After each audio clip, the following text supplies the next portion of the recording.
if you want to be successful on Whatnot, you need to be more successful somewhere else, and then come back to Whatnot. What's going on, y'all? It's your boy Addison and Brandon, and today we're going to be talking about the pros and cons of selling on Whatnot. Let's get into it.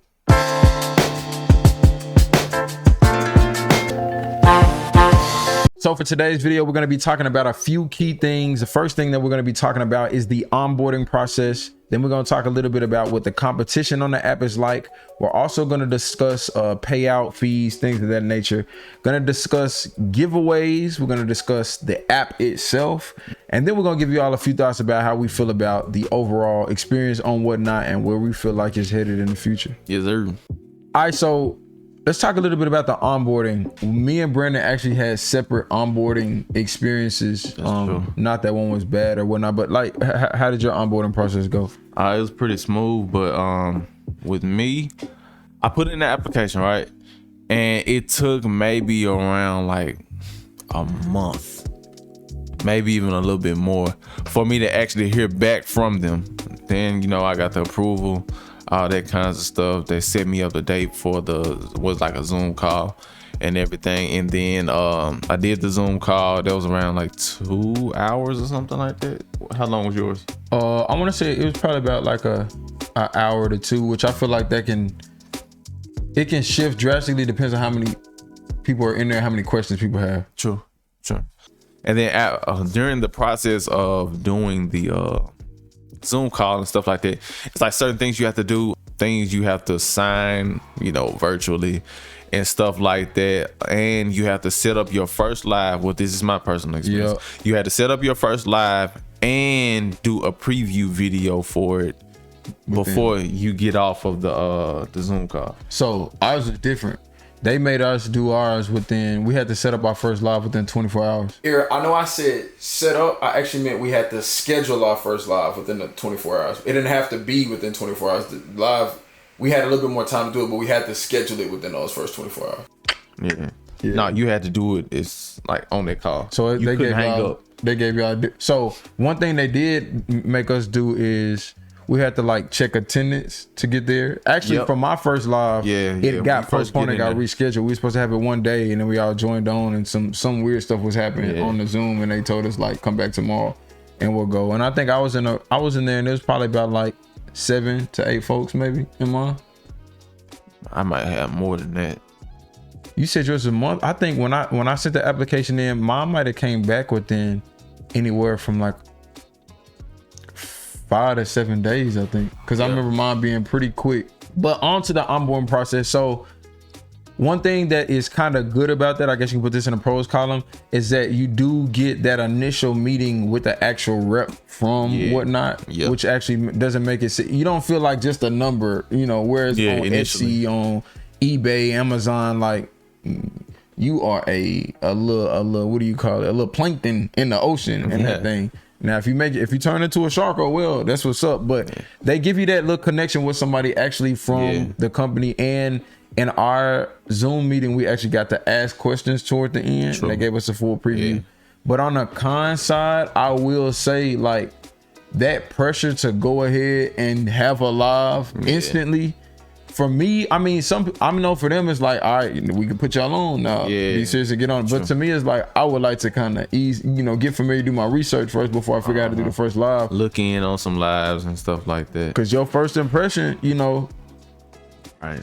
If you don't do it right, man, you can have folks in there that never come back. True. And I'm gonna just keep it a bean. On the Zoom meeting,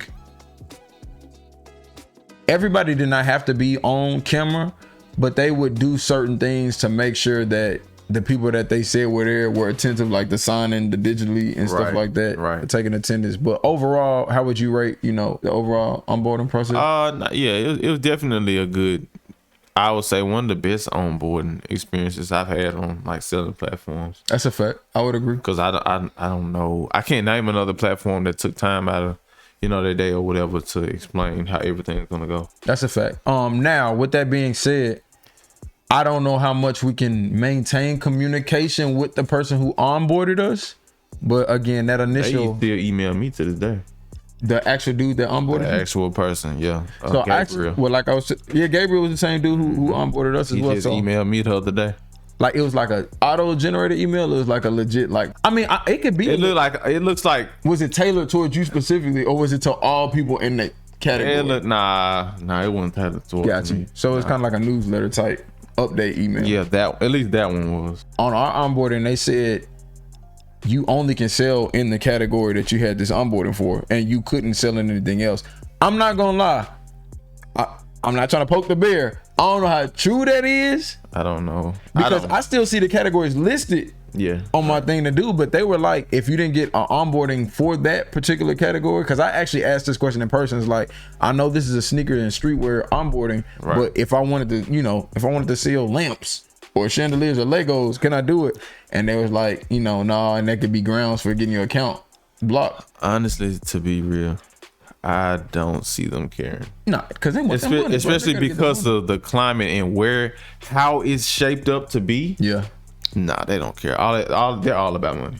Yeah, that's a fact. And we're gonna talk about why that is in a few sections. So now what we want to kind of dive into is the competition on the platform. Now, competition can be good, and sometimes depending on where you're at, it can be kind of like discouraging for sure. For sure. And very discouraging. On the platform, the way they have things set up, certain categories, I'm not gonna lie, depending on who you are, it might be a wrap for a long time. It's true. My biggest thing, which I'm gonna give y'all a key point after we get into this. So what me and Brandon kind of do on the platform is a lot of like DIY, like custom clothes, or some shoes and sneakers that we getting rid of, all of that type of stuff. So everything in the streetwear to sneaker category. When Brandon first started, because he was on there a little while before me, right? And when I first started, there were some people on there who were doing their thing. Primarily, I would say other popular YouTubers.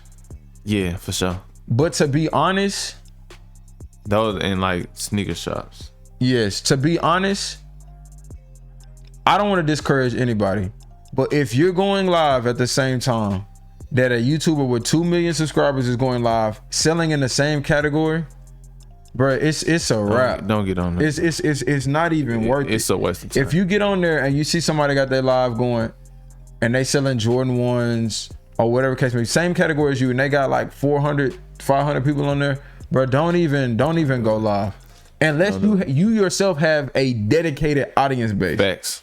Because you're not going to, and it's for multiple reasons. And this is how I'll say this.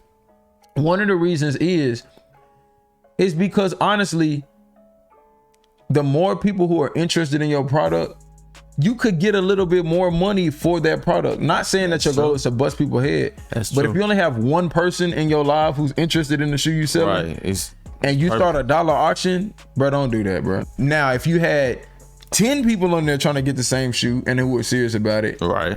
But if you have one person, nah, because chances are people will want the stuff that you have up, but they may be in somebody else's live at that time. That's true, 100%. My thoughts on that, I mean, it's just like Addison said, though, because it's kind of going back to what I kind of alluded to. They want their money, man, and they have spent money on these big YouTubers and stuff to promote whatnot and all that kinds of stuff. So those YouTubers are going to be on there, the Kais Omars, Blazing Dairies, Seth Fowlers. All of these people are on there. Harry Tornadoes. All of these people have set lives. And the thing is, if you want to be successful, this is like a second job, to be real with y'all, man. You're going to have to do research. You're going to have to see, okay, when is this person going live? When is this person? If you are a smaller person, like, guys, oh my God, what, 3 channels with over 1 million or something like that? It's crazy. Come on, bro. I can't compete with that. And I mean, on top of that, it's like I said, it's kind of like a job. You got to do your research. When is this person going live? When is this person going live? You have to go down the list and look, see when they're going live, and avoid those times. Yeah, and even still, because I did that one time. Even still, they'll pop up on a live and it's randomly. Oh yeah. Randomly. Oh, and that's the thing. It will kill. You can go live whenever you want. You can go live whenever you want. That's a pro. That is a pro. That is a pro. You can go live whenever you want. But like I said, getting on there at the same time these others, and which is why I said this earlier. I kind of alluded to this earlier. I actually feel like if you want to be successful on Whatnot, you need to be more successful somewhere else. Yep. And then come back to Whatnot. Yep. That's just my personal opinion. If you want to get popping on Whatnot, get big on another platform, whether it's Instagram, YouTube, TikTok, wherever, and then bring that audience over for two different reasons. One, you're bringing an audience that's dedicated to you, right, and who likes the things that you do. So they're gonna break bread with you have that name and that buzz around you when you come to pull over people who may not be as familiar with you, right? Because people are followers. We just gotta get that out there. People are followers. Yeah. So when they see 100 people in your live, they're like, oh, okay, let me see who this is. That's a fact. That's a fact. And to be honest, that's how I know who some of the Whatnot people are anyway. So I'm like, dang, I'm going live. I might have like 40 people on there. Mm-hmm. Who is this person on here with 500, 600? Right. You know what I'm saying? Right. So I actually might pull up another phone, like, who is, just to see. And I'm not gonna lie, they lives be popping. And a lot of the time is not that this is good. Like when you get in a competitive auction with somebody, I don't know what to call it, but it makes you want to keep going. Like, I'm not taking it. Heck nah. I ain't losing. Exactly. And when you don't have that in your live, like, you will get lowballed.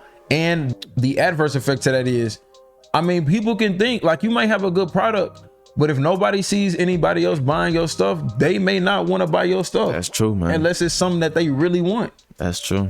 And no offense, people may, this person lame. Let me go, or whatever the case may be. And I have seen it in times past. People can get to clowning you in the comments. Yeah, it's the internet, man. So that's one thing you gotta remember. It's the internet. You're gonna have trolls. You're gonna have people hiding behind them fake identities, trying to be something that they're not in real life. So that's another thing, man. You gotta have tough skin, because I mean, they out there, man. That's a fact. They are definitely out there.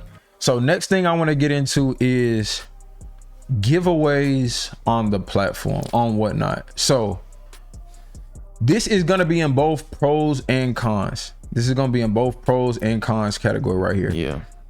As much as I like to give back or show people love for supporting, I'm not going to lie. The way that giveaways are set up, in my opinion, if people wanted to, they can just hop around and not care anything about your live and just follow and enter 4 giveaways. Yeah, that's true. Now, who doesn't like free stuff? I get that. That's true.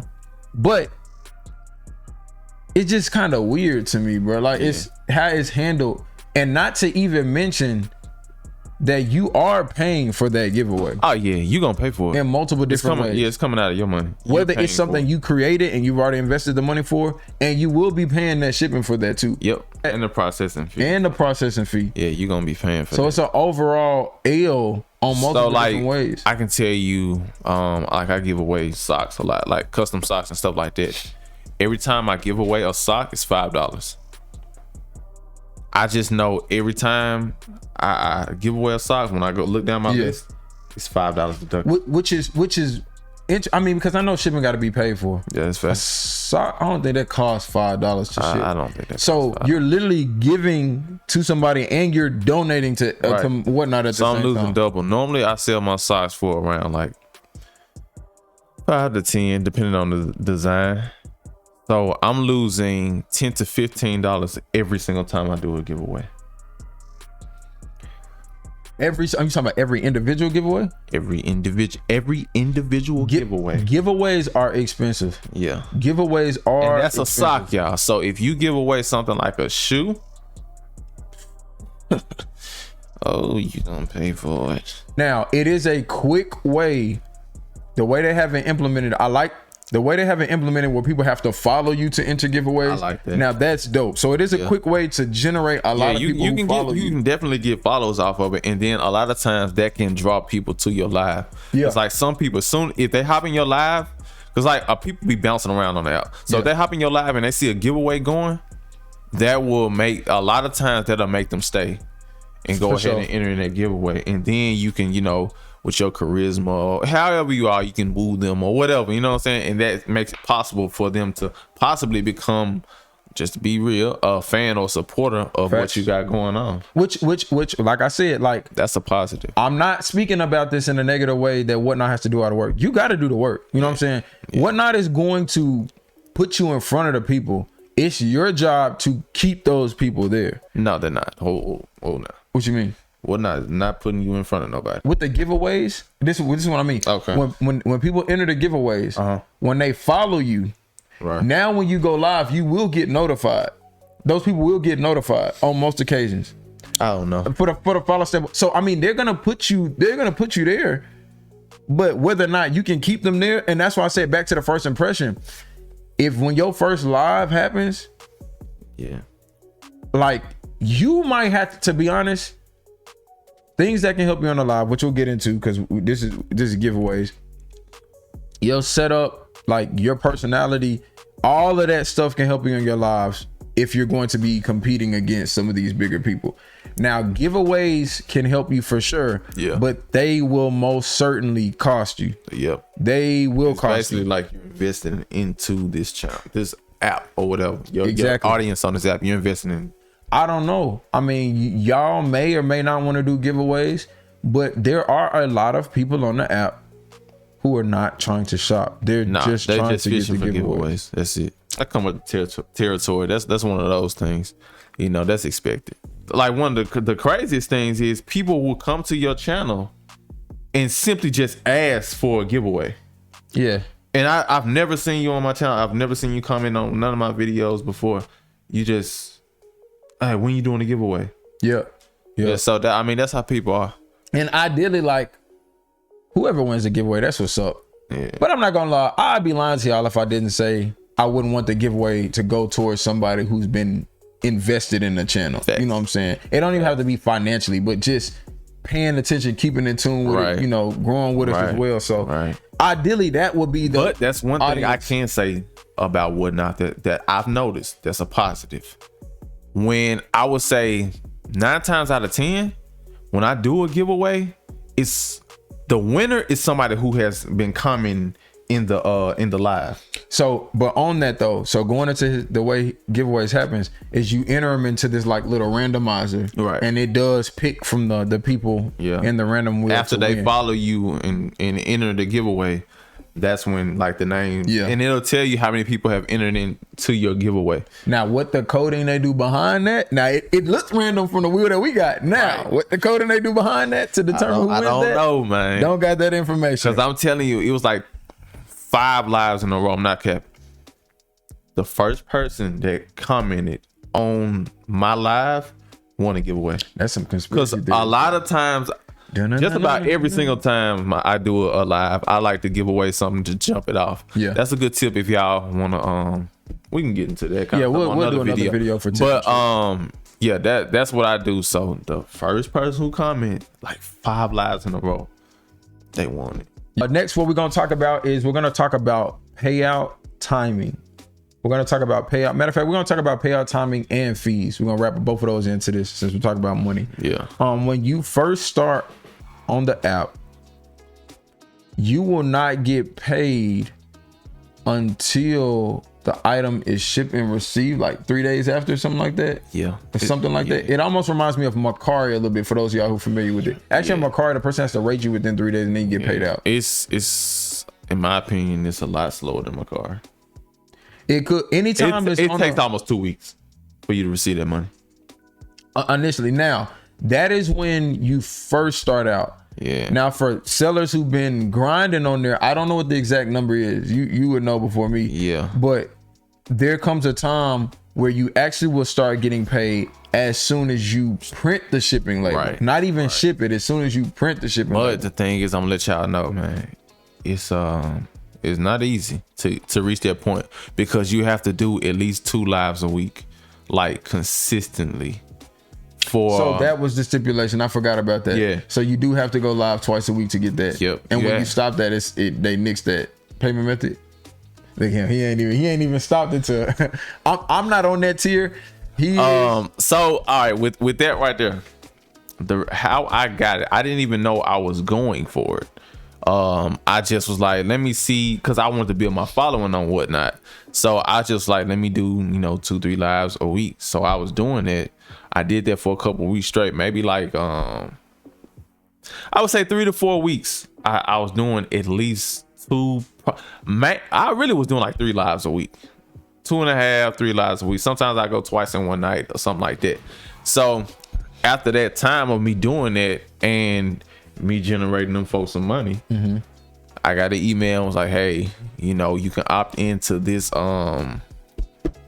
stipulation or whatever. I don't know what to really call it, but you can opt into like basically in the little thing, it was like you go do 2 lives a week and like 3 posts on different social media sites about your whatnot and stuff like that, and you can get paid as soon as you print the label and all that kind of stuff. Depending on what tier you're in and depending on what type of opportunity whatnot gives you, you do have the option to get paid out sooner. Now, in regards to payout, me and Brandon were kind of talking about this in the car the other day.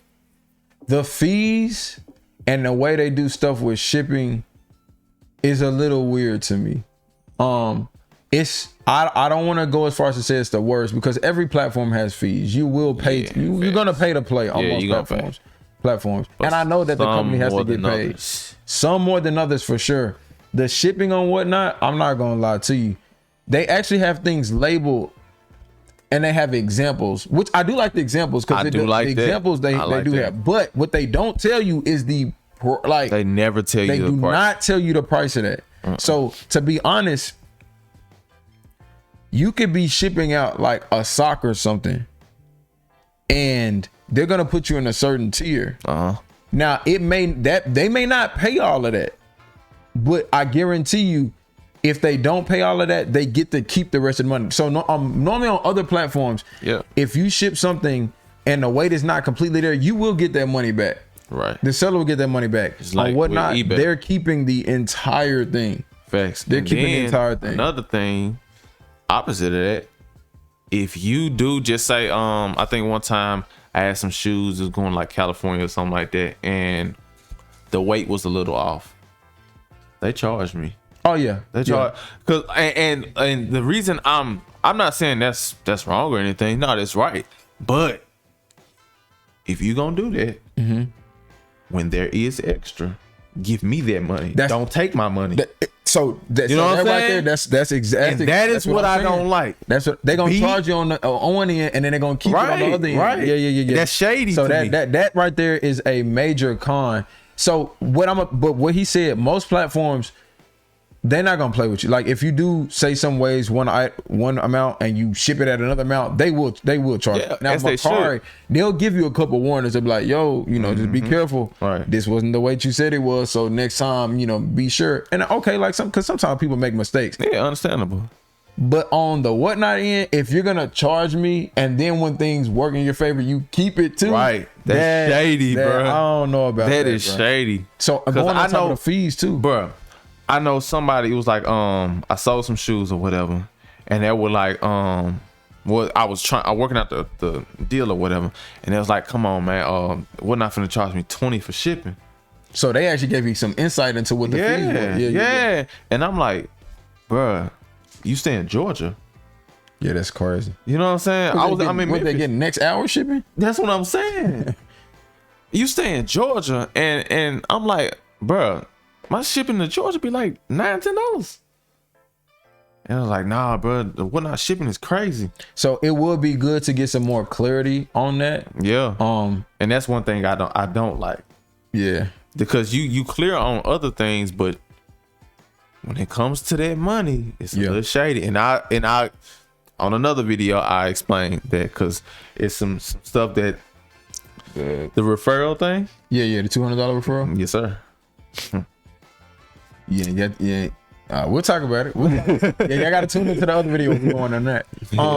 Another thing I want to go into is fees. Yes. So riddle me off a little bit of the fees that you know off the top. The fees that I know, it's like 8.9 or something like that as a selling fee, which Okay, it sounds good. It actually was less when I came on, but you know, of course, Yeah. with more popularity, they gonna go on to up them prices. So it's 8.9, and then the processing fee. It's like 30 cents or something. Yeah, and then there's another fee on top. I forgot. I think it's like something to do with the payment, like payment processing or something. I actually can look at it on my phone if I need. Got you. And so why he's going into that, like, I'm gonna be honest, this is why I say I don't think it's worthwhile to sell things for less than $5 on Whatnot, because ideally, like, if say you have a Whatnot going and you do a live and you do an auction for $1 and literally somebody, you know, they stronghold you at that dollar, Right? that's already 30 cents that's coming out of that dollar, and we haven't even got into the processing fees and stuff like that. Man, I know people, and a lot of times when you get into the comments, a lot of people be like, man, started off at $1, and it's like, I might have to start that thing at $5. Well, it depends on how big you are. Bigger people, you can start that thing off at $1. It's gonna go up. Okay, this is one of my earlier sellings. All right, so I sold something for $80, right? And this is when it was just an 8% commission fee, which was $6.40 out of that. And we'll give y'all a screenshot too. Payment processing 2.9. So after everything, I sold it for $80 and I received $70.65.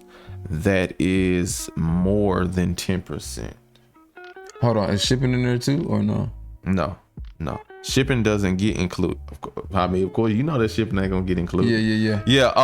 The shipping wasn't included, but like I said, that's more than 10%. Because if I sold it for 100 and it was 90 and it was $10 off, then okay, 10%. Yeah. All right.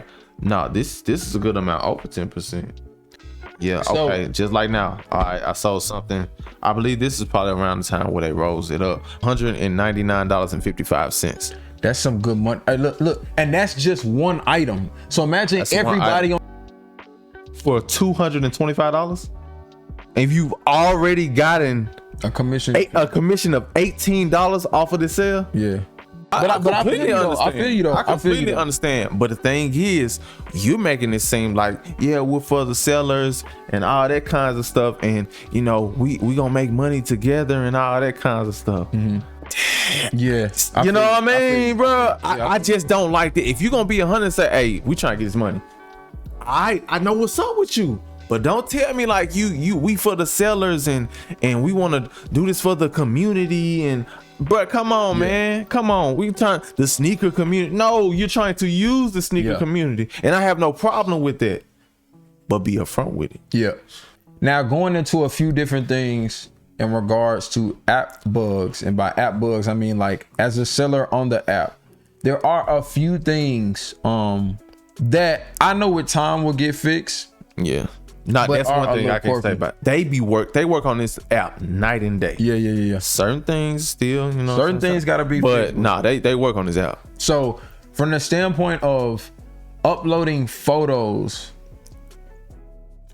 at first they were only letting you take the photo with the camera and which I understand, like, do you got it right now? Somebody can get on Getty Images, iStock, and start taking pictures of stuff and they don't got it. Do you got it right now? So I get that principle, but it's like, if I want a higher quality image, then I don't want to use my phone camera. So I'm not gonna lie to you. I actually started taking pictures on my camera and then screenshotting them on my computer. Yeah, to get that, to make sure the images looked a little bit better. And sometimes the glare of the screen would make things look weird. Yeah. But so with uploading images, sometimes when you upload from your gallery, it acts like they're uploaded, but the listing will be blank. And I actually had Brandon the other day try it, and the image that I uploaded from my gallery showed as blank. Now the image I took with my phone and uploaded it straight from there showed with no problem. Now, Brandon also has an issue, I think, where the app will just crash when you're trying to do what again? When I try to upload a video, like a preview video, I would say that's more than maybe 15 seconds or something like that. The app just crashes. What is the limit on the preview video though? Is it 15? No, heck no. It's like a minute. Over a minute. Cause I have, like, when I first started, I uploaded a video that was like a minute and 15. Yeah. Okay. That time. Yeah. It was a hassle then because it kept crashing, but I ended up making it through. The other day, I literally tried from the morning to the time of my live to try to get that video on there, and the video was only like 50 seconds. Got you. He's on an Android, I'm on an iPhone, so these are two different devices. The other thing I want to mention is I did try the OBS setup one time using the recommended settings, and I'm not going to lie to you, it was trash. Like I was better off using my phone, and I'm using a camera. Like my camera shoots 4K, whatever case may be. I'm in OBS. I got the bit rate and all of that configured, and I'm familiar with OBS because we use it on a lot of other stuff, from live streaming church events to weddings to other live YouTube, all of basketball games, all of that. So we're pretty familiar with this. So we're not just like some rookie who doesn't know the settings in it. That's a fact. My OBS looks so trash. It was terrible. And I was like, dude, I'm just better. I don't care about the lighting. I'm just better off using my phone. Yeah. So I don't know what's going on with that. We'll probably do some more tests to update y'all and see how that goes. I am confident because I do see them working on that app. But there are different things that may be quirky that you may find as a seller that, you know. And as a buyer. Because a lot of times when I'm on and just say it's a bid going, somebody just stop bidding, and then 30 seconds later they say, dang bro, my app crashed. I wanted that item or whatever, but my app crashed. Oh, and as a buyer, like, I'm not gonna lie to you, if you're in a live with a lot of people and the auction goes, you may click that button at 2 and see it going up to, and this happened to me the other day. It was a bid for some Jordan Concords. I clicked that thing at 5 and 15, and I went to click again, and I clicked 240. No, it was 240. It was 240. And I was sitting there like, oh no. That ain't. Now luckily, like, it ended up selling, I think, for like 270. Yeah. But I was like, no. And it scared me though, because people sat on that 240. Yeah, they sat on that 240. They didn't bid until like the last 2 seconds. They sat on that 240 for like 12 seconds. I said, oh no, and they were used too. I was like, no used for that price. But anyway, so there's that. But lastly, I know we brought up a lot of things, both good and bad, about Whatnot. Overall, I think Brandon is gonna keep grinding on Whatnot. It's like I like it. It's dope. I do like the thought process behind it, because I'm not gonna lie, I do feel like live selling is the future. Yeah, I feel like it is the future. But if I'm gonna be honest, I'm waiting to see what YouTube does on that. Like, I know they got some things implemented. And then there's another app that was getting pushed right now that I saw that is a live auction. Okay. Yeah, so we may, if y'all want us to check that one out too and give y'all a review or a comparison, we can do that. Yeah, let us know. Let us know if y'all want us to review another selling app. And also too, I'm gonna drop some videos on the video in the description of some of the things that we make, that we sell on these apps, like, some custom forces, some citrus for all of that. Y'all check that out in the description or on this video, man. Appreciate y'all for tuning in to part 1. Now in part 2, we're gonna be talking about, is Whatnot good for DIY creators? Y'all catch us on the next video, man. It's your boy Addison and Brandon, and we out. Yeah.